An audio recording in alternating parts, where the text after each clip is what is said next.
Hai bă, că crede că eu să vorbesc mai mult. Hai bă, că crede că eu să vorbesc mai mult. Mă pregătesc seara dinainte, după lumea frumoasă. Plus copilul care își optește cască chestii de pe Wikipedia, deci... Și am ce faci? Zic că le mulțumești. Da, mă? Mă mulțumesc în continuare.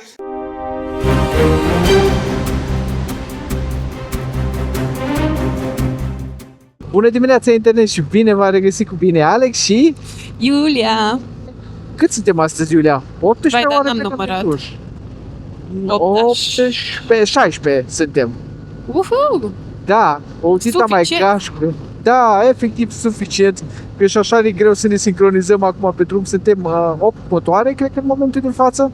Se părțiți în două grupuri de 4 și 4. Am impresia că cam așa e calculul. Și ne-ați prins în sâmbătă asta de dimineață. Nu e sâmbătă, e vineri, e 1 mai. Vorbesc prostii, 1 mai. De-aia suntem așa de fericiți că suntem liberi. Și plecăm la o tură în formula asta așa mare cum ne-ați văzut, dar ne-auziți. Dar plecăm spre Otorheiu Secuiesc pe ruta scenică, adică o să evităm autostrada până la Târgu Mureș.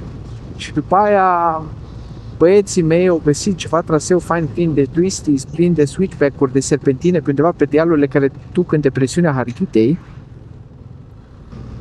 Și o să avem acolo mici, grătare, virșli, ciubăr, pere, țuică de Bihor sau pălincă de Bihor. Ce-i la Bihor? Pălincă. Pălincă de Bihor.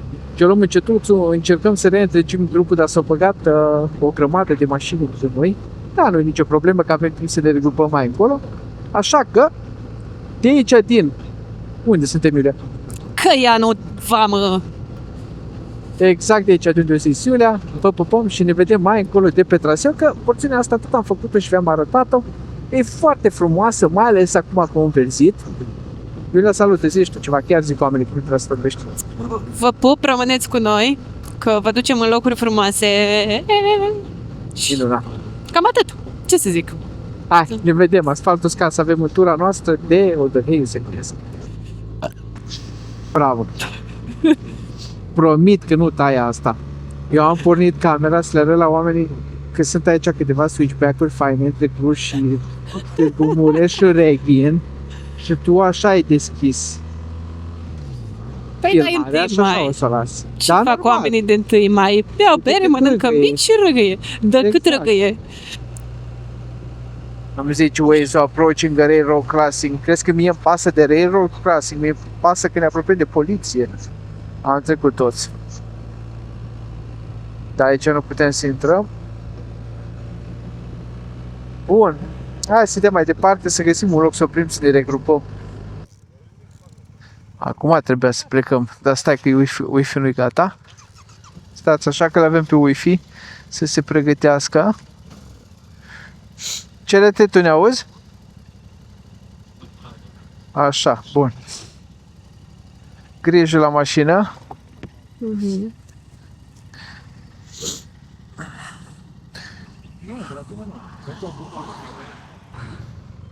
Hai că am reușit să ne împreunăm tot grupul, sau aproape tot grupul, în afară de mașină care e ajunsă deja la Târgu Mureș. Cred că am mestecat o muscă. Ce ai făcut? Ai mestecat? Am și mestecat-o și am și înghițit-o până. Nice, măcar nu mai ți foame, măcar. Mușchi. Bun, hai să dăm ce spre pauza de masă de la Ciobi, Loții, cum e la Mureș? Luați ciorda. Așa, Loții Ciorda, că trebuia să oprim la Lidl în Mureș să ne reîmpreunăm acolo și să luăm pauza de prânz acolo, dar Raul, safety car-ul nostru care a ajuns deja, m-a sunat să-mi zică că e așa aglomerat că nici nu se poate intra de mașini în parcare la Lidl.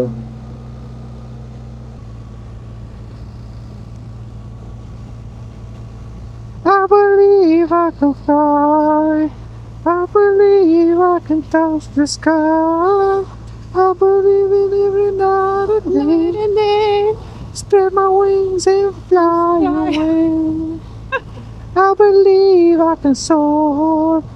Nu știu ce, through an open door. foarte frumos. Bravo! Așa mă simt. Exact cum am cântat, așa mă simt. O sunat opera română, a zis că își vor soprana înapoi. Ha, mersi, mersi.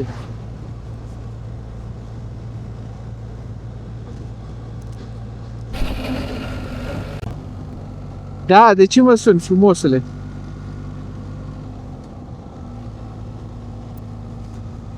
A, bine, foarte bine. M-am gândit. Ne ține după tine ca să ne distrăm și noi. Ce suntem, mai fraier? Mă gândesc că au rămas prunași în urmă cu Ioana, nu?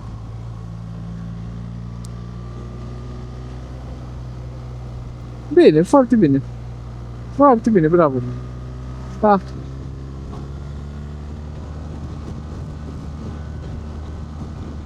Închide, că eu n-am butonul la îndemână. Stai ca proști acum așa vorbim pe... Hai, ce amuzant. Ce? Că ne-am dat seama că niciunul nu are cum să închidă. Hai, cum o sunat CRT.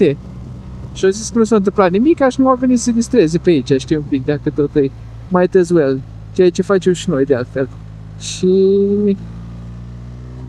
i-am zis să închide că n-am buton de închis. Nu zic nici el. N-am crezut că nu închide nimeni grupul și mă gândeam... Nu, apelul numai. Na, au fost niște serpentine faine pe aici și de-aia a dat un pic și am dat și eu în urma lui și am dat și restul de băieți, marea majoritate, în... Așa, e bine despre... Nu mă pasă.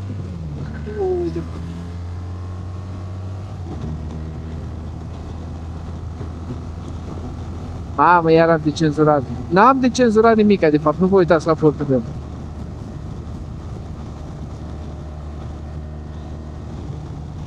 Așa și eu când mă duc cu 20 la oră pe la Selgros. Așa te simți. Efectiv. Bineînțeles, pe jos. Vrei să zici că pe jos ești. Așa, nu? Cu pizza. Cu pizza, așa, sau cu bicicleta, corect. Ce nervante, serpentine, nu serpentine, deci faine serpentine, ce nervante să denivelările astea pe aici, știi? Suspensiile tale nu mi-e frică. Ce ți-e frică? Nu mi-e frică cu suspensiile tale. Da, da, sunt în modul sport. Poate ar trebui să le pun pe modul drum. Că e foarte denivelat drumul, știi? Să fie mai numai că na. Dacă îl pun pe modul drum, nici nu o să lipească așa de bine de pe...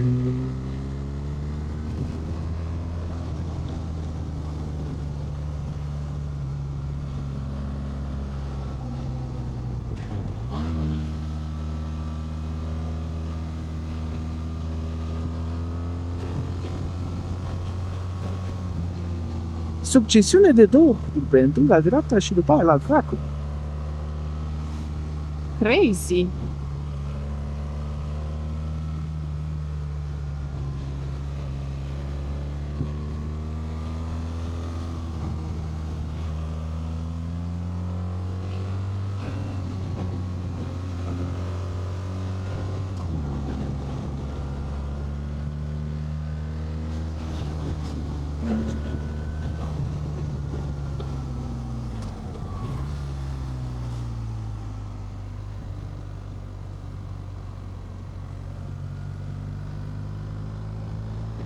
Frumos. Și mai avem două serpentine de astea la coborât, dar uite, saltat nene pe șerposul. Face, aș face și eu pișu ca el. Hai că ajungem imediat la restaurant în Mureș și cu noi, cu voi ne vedem acolo. De fapt, o să ne vedem acolo. Maroș, Voșor, hei, Târgu Mureș, județ Mureș. Weekendul viitor pe vremea asta, eu tot aici o să fiu. Am fost invitată să alerg la Mureș Half Marathon, adică semi-maratonul de la Târgu Mureș. Dar, Maghiară nu așa se cheamă. nu știu, dar eu o să alerg la proba de ștafetă. O să fim 4 fete, o să alergăm câte 5 km în ștafetă și sperăm să câștigăm, neironic. Chiar sperăm Bravo. să câștigăm. Super. Sau măcar podium. Deci Ne-am eu și antrenat. împreună cu toată comunitatea Alex pe motor care uită la clipul ăsta, îți ține pumnii. Mulțumesc! Voi reveni în comentarii să vă spun dacă am câștigat sau dacă am luat podium sau dacă practic Numai ne-am distrat și ne-am simțit bine. Foarte bine. Și v-ați îmbătat cu chiurtoșcolaci. Da, abia aștept să mănânc la beer, de beer. Să făcuțul ăla mic. Ce era mânz, era așa? Era copil, Alex. Mă, Era mânzuț. ce drăguț. Sau vițeluș. Dar acolo-i loci în ciorbă. E parcare privată, aici scrie Loci Ciordu.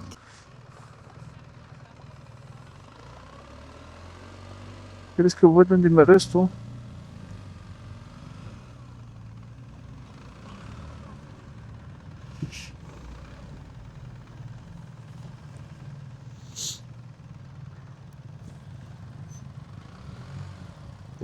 Alin se duce încolo. Este acolo parcare?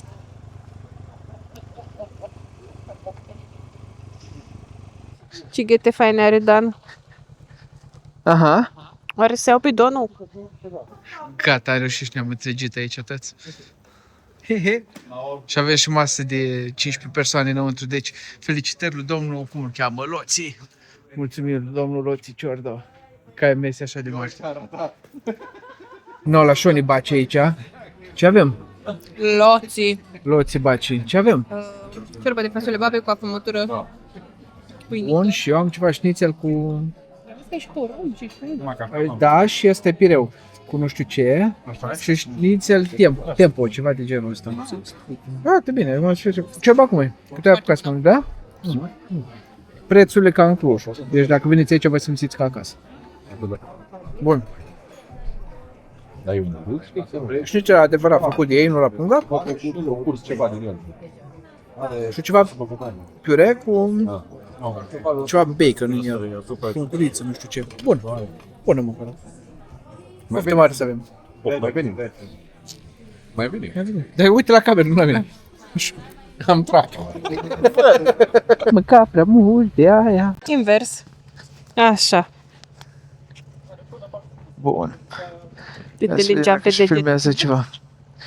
Hei! Te simți mâncată? Eu ți-am zis să ai grijă când ne aud și ei. Da, e ok, că uit tot YouTube-ul, cu doar filmam. Bun. Doamne.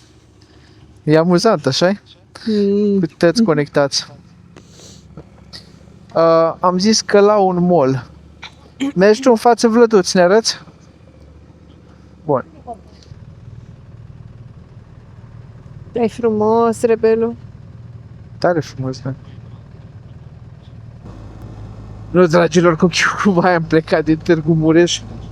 Că am încercat, avem o combinație de cardouri între noi de astea mai noi, pack-talk-uri, care au mesh-ul, care e extraordinar de fain, și mai vechi, care sunt numai pe Bluetooth. Și am încercat noi acolo șmecherii, dracu, lacu, să băgăm în mesh pe aia cu Bluetooth. Teoretic se poate, practic nu e complicat, dar e unreliable. Cum zice unreliable în română? Nu-mi vine acum. Nu ești bine. Nu te poți baza. Da, pe tot sistemul ăsta de a băga Bluetooth în mesh. Și mamă, cât am stat, și e ora cât 4 fără și noi de-abia plecăm din Mureș. Deci am plecat de aproape 6 ore din Cluj, de 5 ori am plecat din Cluj. De-abia am ieșit din Mureș, dar nu-i nimica! Așa e cu comunitatea în aventură, lasă că ajungem și seară și mâine și duminică dimineață o să recuperăm. Deși eu nu zic acum, parcă am făcut-o să sune urât, nu e nimic urât, că e fain, că ne distrăm toți și am râs, bine am stricat la bucătăți aici cât mă chinui eu cu cardourile meu, cu toate astea, da. Așa era aventură, mai ales când e cu un grup așa de mare. Din care avem și o defecțiune, dar avem o defecțiune de când am plecat din Cluj. Colegul cu Triumful s-a desfăcut un șurub și l-a vândut de la Cricul Central și de fiecare dată când te suprească trebuie să sui pe cricul lateral doar. Și l-a reparat acum. L-a și reparat, că acum vreau să zic că a fost acum în Mureș la Dede, m-am și luat un șurub și n-am știut, așa a apucat să repare. Cât de cât îi stă, dar au zis că tot joacă un pic, dar îi stă motorul pe... Super. Deci, genul ăsta de aventuri de dimineață. Da, bun, dragilor, noi am ieșit din Târgu Mureș acum, și nu o luăm pe ruta directă spre Odorheiu Secuiesc, avem un traseu, dar voi ați văzut la început harta, exact. Am ales un traseu mai virajat, mai serpentinos, undeva printre dealurile astea care se scoate după aia ulterior în depresiunea Halbului și să ne și distrăm pe partea de motorit un pic. Na, pornim de Mureș, vă ține la corect cu ce se mai întâmplă fain și ce mai vedem fain pe drum, că cel puțin pentru mine, dar probabil și pentru tine, Iulia, nu? Putem să luăm câte o spiță în gură în momentul ăsta, că n-am mai fost pe aici. Eu încă nu iau, pentru că eu am mai fost Da? la lacul Bezid. Am fost la team building acum 2 sau 3 ani acolo. Foarte Nice, faină cabana. atunci numai eu iau o spiță în gură, că Liniștit. eu pe aici n-am mai fost. Și de bice, exact, mergem spre lacul Bezid acum și de acolo să avem ceva zonă serpentinoasă ca să traversăm dealurile, să intrăm cum ieșim în partea altă de Harghita. Și atât. Asfaltă scațele.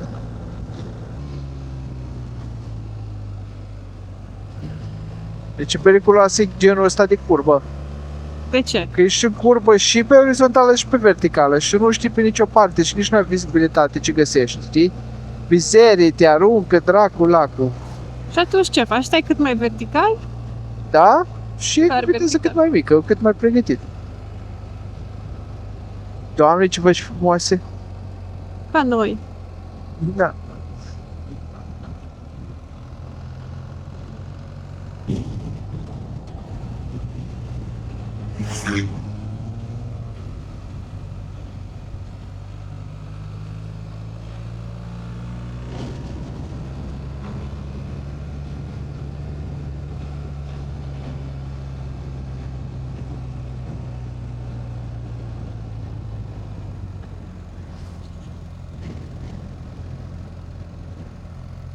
Ești un șofer extraordinar și ai o motocicletă pe măsură.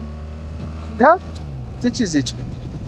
Da, ești un șofer extraordinar și ai o motocicletă pe măsură.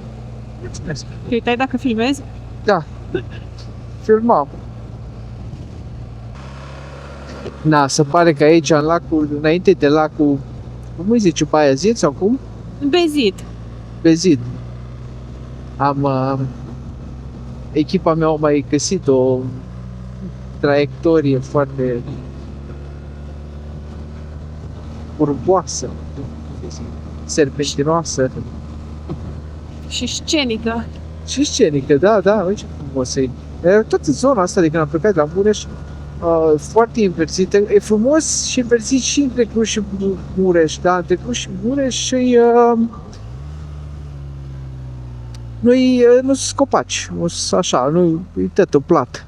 Și mai e o chestie între Cluj și Mureș. Drumul ce ține de Cluj e foarte rău și atunci când, Da. când ai în drumul în față atâta de cam palmă, parcă ți mai mare dragul să te bucuri de peisaj față de când ai numai hârtoapă. Posibil, da, într-adevăr, corect, corect. Dar aici și parcă îmi place mai tare decât am plecat de Mureș, că e totul verde cum era și acolo, dar e și sunt mulți copaci. Da. Pe partea aia dinspre Cluj-Mureș nu sunt așa mulți copaci.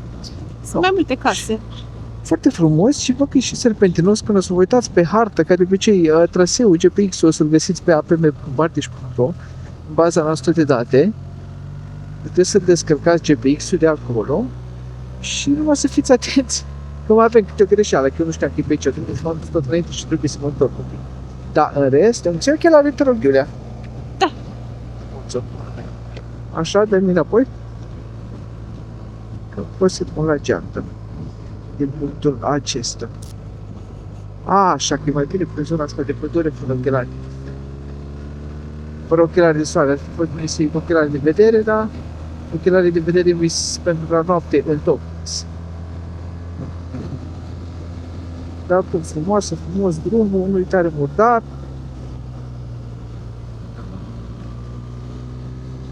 Dau și Ce ține Dan pasul, n-are treabă.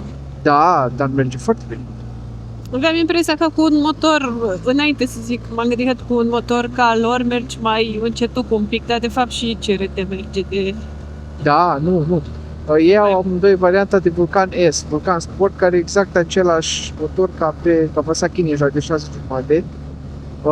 Probabil diferă un pic diferența de tuning, dar motorul e destul de agresiv.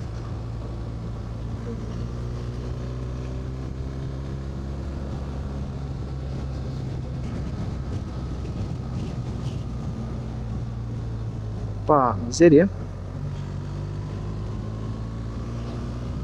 Da, foarte frumoasă zona.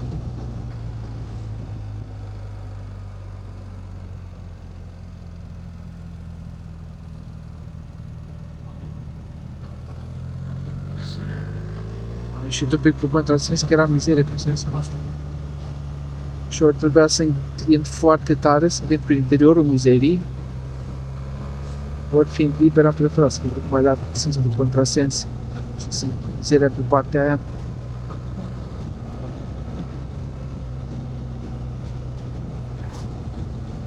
În stânga avem la... Oh, uite, lacul Baiazid. Prezid. Benzin. Așa, benzin. Și văd că și aici avem o porțiune serpentinoasă. Ce miroase ea în aer, simți? Apă de mare, de pește. Foarte frumos pe aici. Zici că ești în România. Și drumul, dacă era asfalt un pic mai uscat, era exact pe noi.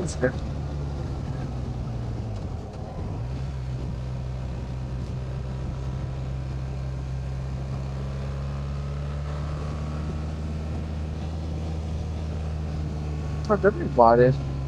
De pe Waze aveam impresia că e mai mare lacul. Dar văd că nu. Deci cel puțin o părcuță cu motor am văzut pe el. Uite, aici am fost eu la cabana asta albă. Da? Are jos o piscină de te arunci în cap. Nice. Da. Foarte fain lacul, îmi place mult. Și îmi place că pe cealaltă parte nu sunt deloc construcții și atunci cine are noroc să aibă cabana aici, când deschide dimineața ochii, opa, frumos, doar Deci verde. e sălbatică tare pe partea aia, nu? Deci, Da, uite ce frumos. Da, nu e pe construit. Nu e ca la Colibița, Chicioșenia Da. Pământului. Da. Ce chestie. Faină zi. Așa, Iulia, îți place? Tura de azi. Îmi place. Mă bucur. Am impresia că vrei să mai adaug ceva de la tine. Da, că mai vreau să filmez. Bravo. Să aici Frumos. concentrată cu regia. Păi nu știu așa cum drumul înconjoară lacul. Deci nu e foarte Da, mare nu ca la știu. Picasso, te plictisești să dai o tură de lac. Sau eu iar super hyped up și adrenalină și energie pozitivă și îmi place tot. Și lacul, și drumul din jurul lacului, și echipa, și dura, și unde mergem, și pensiunea înainte să o văd. Și mâncarea de prânz a fost bună. Așa a fost bună și a ta. Oho, a fost foarte Cerbița. bună. No, Dar ce super. crezi? Da, a fost bună mâncarea la Șoli Baci acolo unde v-am arătat, nu știu. La Siciarda Așa. A fost bună, chiar a fost. a fost top. Și meniu, bogat, aveai ce să-ți iei, nu... Da, foarte variat. Și erau unele chestii foarte scumpe, gen prețuri de Cluj, și unele chestii extraordinar de ieftine, la care nu te așteptai. Gen, tu ai plătit 38 de lei pe ciorbă cu tot cu toate accesoriile și cu cafea, nu? Parcă. Da. Ai Nice. ciorbă cu cafea și ciorba de fasole babe cu ciolan și cu pâinică te ține 5 zile. Vezi aici. Dar pe ei nu mai știu cu ce să filmez, cu a meu sau cu a tău. Nu, cu camera. Știu, dar vreau și cu telefonul. Bine. No, bine, content creator, prieteni, ce credeți voi?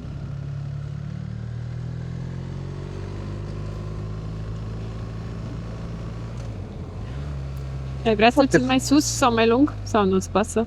Aș vrea să mă concentrez la drumul, da? Nu, liniște-te.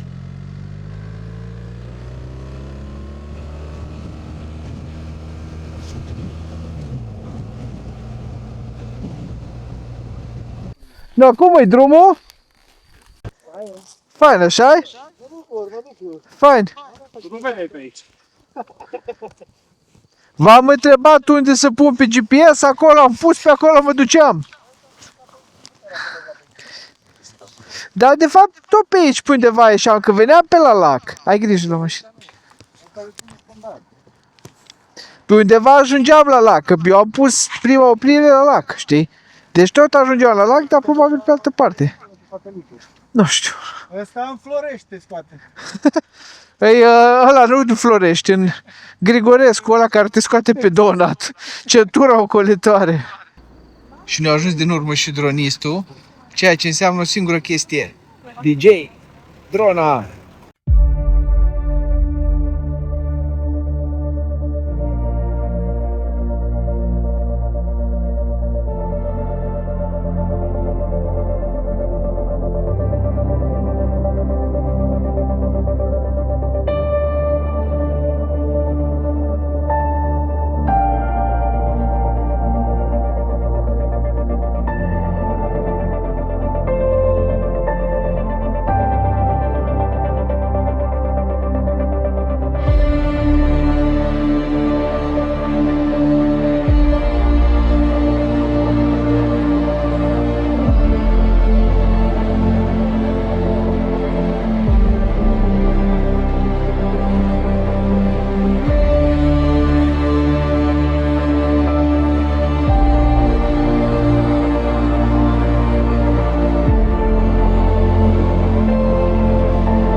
Să știi că microfonul tău mai are 20% baterie.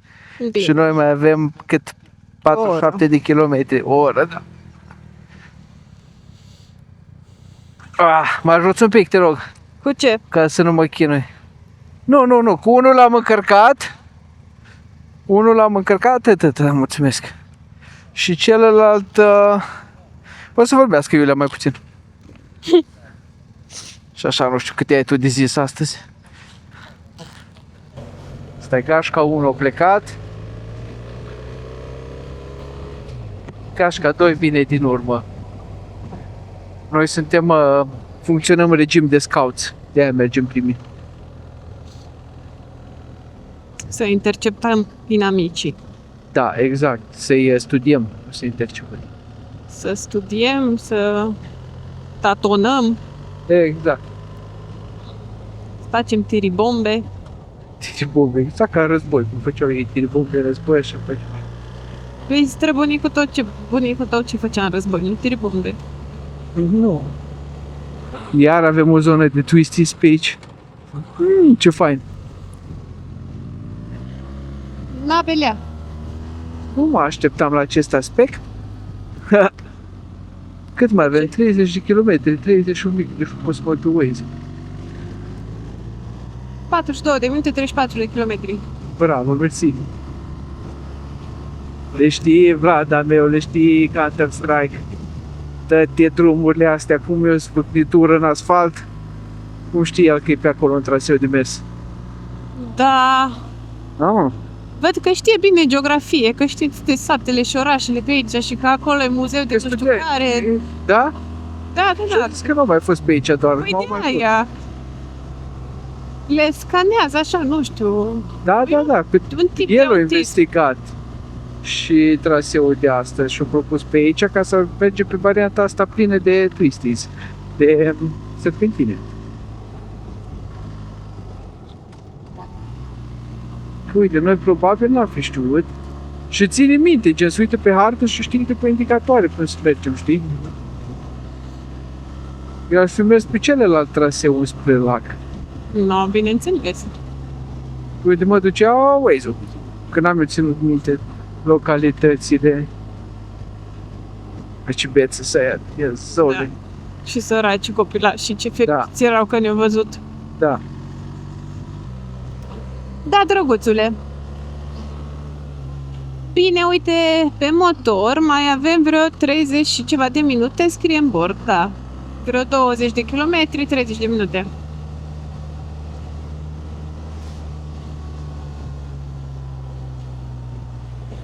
Te pup.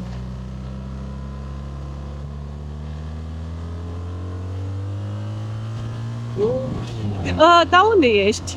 Ești în magazin acum? Și câte de Radler ai luat? Ai, bine, pentru seara asta. Da, știu. Păi nu știu restul cum își iau alcoolul, dar din partea mea, dacă ai luat și pentru noi și așa, du-te, Bia, ce să zic. De ce?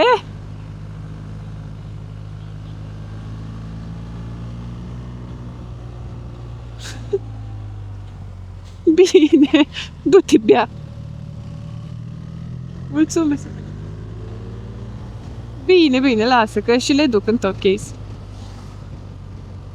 Bine, mulțumim, Raul, pupici, pa. Hai, cam faină M-auzi? bucata asta, da. Acum ziceam la cameră că e cam faină bucata asta pe care suntem. Ai terminat de vorbit? Am terminat de vorbit. Așa. A zis Raul că ne-a luat nouă, nu știu, Super. 12 beri și, nu știu, 2 sticle de Prosecco și 8 sticle de alea de Radler pentru Super. noi numai. Și a zis că el se pune să bea, că o mers deja de 3 ori la Kaufland Săracul, da, l-a rugat eu să mai meargă o dată, super. și că se pune să bea. Foarte bine, bravo, băi. Uai, ce fain au fost porțiunea astea. Da.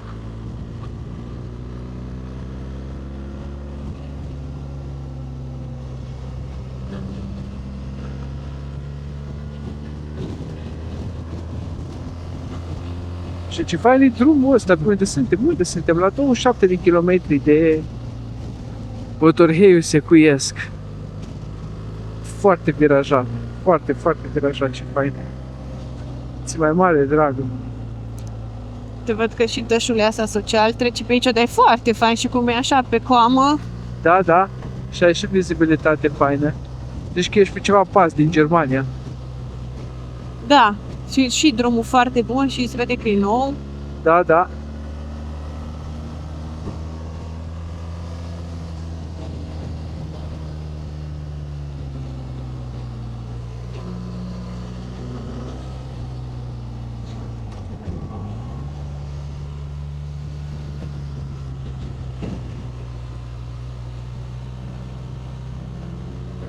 Ce să... Ne-am îngrămădit. Ah.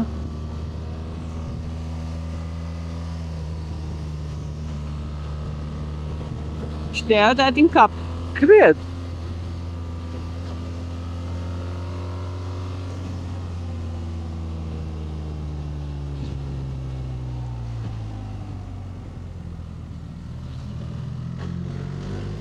Tot pe aici trece și tășul asta social. Da, O, Via Transilvanica, da? Da, n-ai zis da. Fain, frumos. Cred că trebuia să facem tot clipul de astăzi numai cu bucata asta. De la plecare, de la... Sau nu, dinainte de la Bayezid, sau cum îi zice. Ce Hai. zicea? Uite ce copii fericiți la că salută mama. Fă-le de mână. Fă-le de mână la copii să se bucure, să facă tot ce crești la când cresc copii, la mari. mămică, mama a fost Așa. fericită, a fost mulțumită, asta contează. Și, doamnelor și domnilor, într-un final, după aproximativ cât? Avem 5 ore de când am plecat? La 10 și am plecat, că e 6 fără 20. Avem mai mult. Păi după 10 am plecat oricum, nu? Da. Am făcut 5 ore și un pic, din care o oră a fost pauza de masă. Deci totuși am venit bine, spre mult mai rău, zic eu. Bine, nu pentru distanța pe care o avem de 200 și un pic de kilometri, but still. Hai, Botorheiul Secuiesc, doamnelor și domnilor, am ajuns cel puțin la a treia grupă. Prima grupă a fost prima mașină, a doua grupă au fost Elena și Teo, veniți de la Sinaia. Noi suntem acum a treia grupă și din spatele nostru vine și grupa 4 și după grupa 4 vine de la București și Simona cu Daniel, grupa 5. Spus că o să fie mulți, ce să mă fac.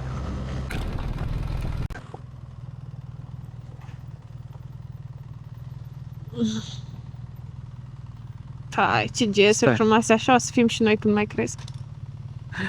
Hai, jos, stânga.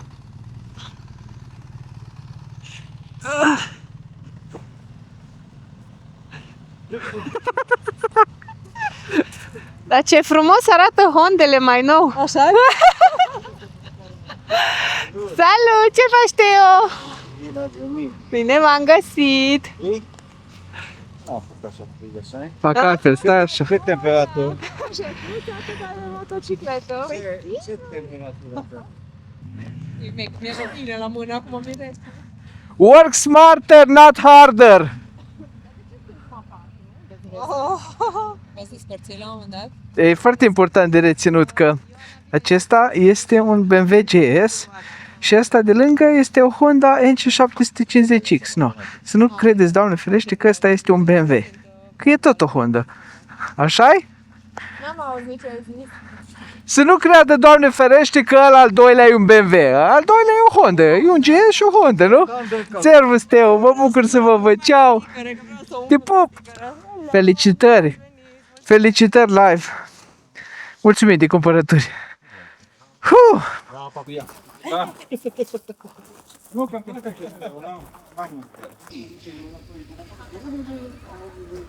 Comunitatea Alex pe motor. Și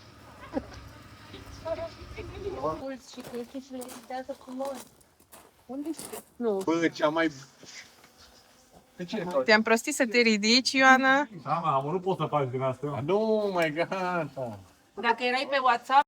One eternity later. Hai să înjurăm ca să nu pot să folosească sunetul. Știți ce faceți când vă dați seama că aveți probleme cu accelerația după ce ați făcut 200 de km, nu? Chemați un meseriaș. În motociclete vechi ca să repari una nouă, că nici japonezii nu mai ce erau. Unul lucră și 5 să uită. Da, ce ține acolo? Și doi De gore cu Honda e Honda. Honda e Honda. Honda e Honda. Nu a ta Simona, restul. Când de ta să ocupă Daniel. Daniel, pui și faianță. La nevoie pun, nu-i bani. De ce s-a întâmplat? Am descoperit când am ajuns că Ioana avea mult slack în accelerație, foarte mult. Și Daniel s-a uitat aici meseriaș, the designated meseriaș. Și am găsit care e problema. Și stai așa că eu ți-aduc și cheia să ne uităm și la frâna spate dacă tot avem scule. Și vreau să vă arăt ceva. Când cădeam cu oamenii ăștia, nu pot să fie mai dragi de atâta. Uitați ce surpriză mi-a făcut.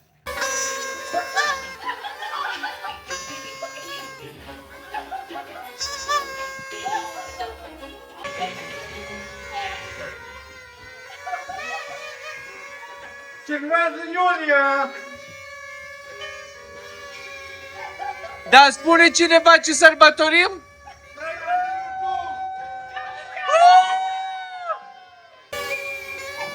Da, spune cineva ce sărbătorim? La mulți ani, Alex, pe la nou!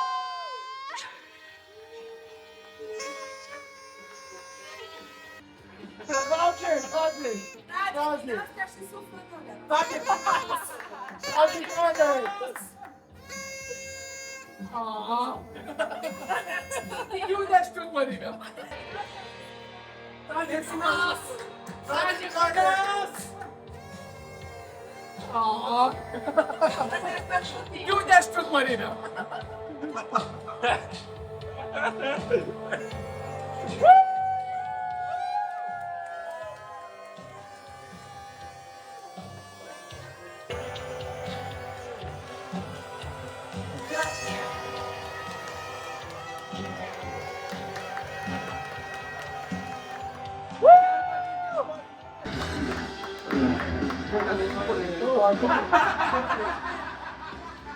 Pot să mă duc să iau bere? Nu, că eu filmez! Eu filmez! Stați cât vreți! Mersi! Mersi! Eu la început. Atâta! Gen pe orizontală! Păi nu l-am avut pe ChatGPT pe el. Ca să pot să folosesc filmarea! Vrem efort! Ce efort? Vorbește! Speech! Vă mulțumesc! Mai mult! Deci vă mulțumesc că sunteți aici, vă mulțumesc că ați venit. Sper că simțiți toți ca și mine, de altfel că am adunat o comunitate cu oameni care sunt our people și toată lumea se simte exact cum ar trebui să se simtă. Și sper că pozitiv. Hai bă, că cu ele pe YouTube vorbești mai mult. Mă pregătesc seara dinainte, după lumea. Plus copilul care își optește casă chestii de pe Wikipedia, deci... Și am ce faci? Zic că le mulțumești. Dar mă mulțumesc în continuare și să-i vedem... Pupăi, pupăi, pupăi, pupă Vlazi, pupă Vlazi. Să se pupe Vlazi!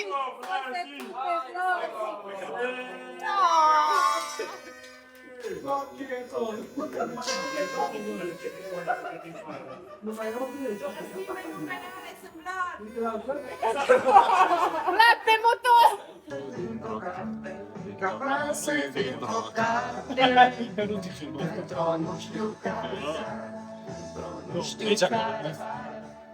Nu știu care s-a... Da, s-a gândit ei să facă o petrecere surpriză ca să sărbătorim 3 ani de Alex pe motor, pentru că acum în aprilie am sărbătorit 3 ani de canal de YouTube și recent chiar am trecut de 15.000 de abonați. Și oameni mai minunați ca ăștia nu cred că o să mai găsesc eu prea curând, așa că vreau să le mulțumesc pe calea asta lor. Vă mulțumesc și vouă dacă ați rămas în clipul ăsta până aici. Dacă nu sunteți abonați, vă rog să luați în considerare să lăsați un like, o abonare, un share, dați un hype. Și nu uitați, până data viitoare fiți buni cu voi, fiți buni unii cu alții și asfaltul scați să avem. Și da, dacă vă întrebați, sunt ciubăr.